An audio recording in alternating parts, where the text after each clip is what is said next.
At ngayon naman, nandito na tayo sa may Balok, Santo Domingo. At ayon sa mga sabi-sabi, marami daw ditong buko melon. Gago! Ako si Ben, at tara, samahan niyo ako. Ngayong araw nga ay maaga akong gumising at may schedule tayo ng pet transpo. May pipick upin tayo na pusa sa may Quiapo, Nueva Ecija, and then i-deliver natin sa San Jose City. Ang oras nga ay 5:51 AM pa lang. Pero maaga na akong gumayak. Medyo nag-aalangan pa nga ako dyan. Kasi nga napakalakas ng ulan nung gumising ako kanina. Pero buti na lang tumigil-tigil na. At syempre, mag-toothbrush muna tayo, baka maamoy yung amoy dragon. Pagka maluwag talaga yung schedule natin sa mga shooter assistants ay tumatanggap tayo ng pet transpo. Kasi sayang din yun. Pero hindi pa natin kaya yung masyadong malayo at may alaga tayong bata. Kaya madalas, puro Nueva Ecija lang muna yung tinatanggap ko. After kong gumayak, sinilip-silip ko nga muna yung langit. Kasi medyo makulimlim pa rin, baka biglang bumuhos. At ayun, bumiyahe na nga tayo. Nag-Google Map na nga lang pala ako kasi hindi ko masyadong kabisado yung daan. At sa mga oras na yan ay inaantok-antok pa nga ako. Pero kailangan na nating bumangon at tumiskarte para may panggastos tayo araw-araw. Para mai-provide natin yung mga pangangailangan. Kasi nga naman kung mag-iinarte ka lang ay wala ring mangyayari. Alam nyo ba? Napakarami naman paraan para kumita. Yung iba kasi talagang choosy lang sa gustong maging trabaho.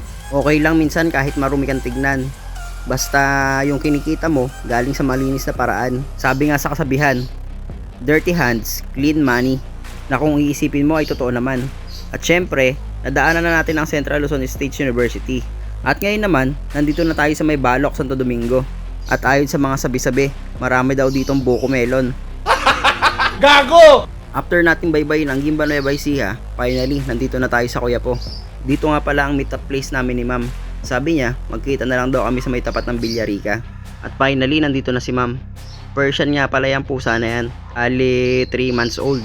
Ang sabi ko nga kay ma'am ay ilagay niya na sa may pet crates para makabiyahe na kami. Kasi makulimlim pa rin, baka abutan kami ng ulan sa daan.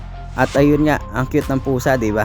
Ganyan lang siya habang nagbabiyahe kami. Napakatahimik niya. Mayat maya nga imihinto ako para silipin siya. At ayun, diretso na tayong biyahe pa uwi. Yung mga oras na yan ay nararamdaman ko nagugutom na nga ako.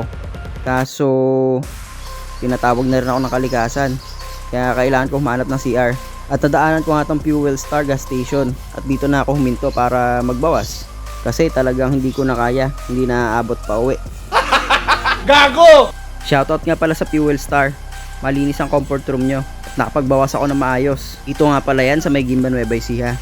Finally, nakarating na nga tayo dito sa San Jose City. At sabi ko nga kay ma'am, siya nakumuha ng pusa. Hanggang dito na lang. Hanggang sa muli. Thank you for watching.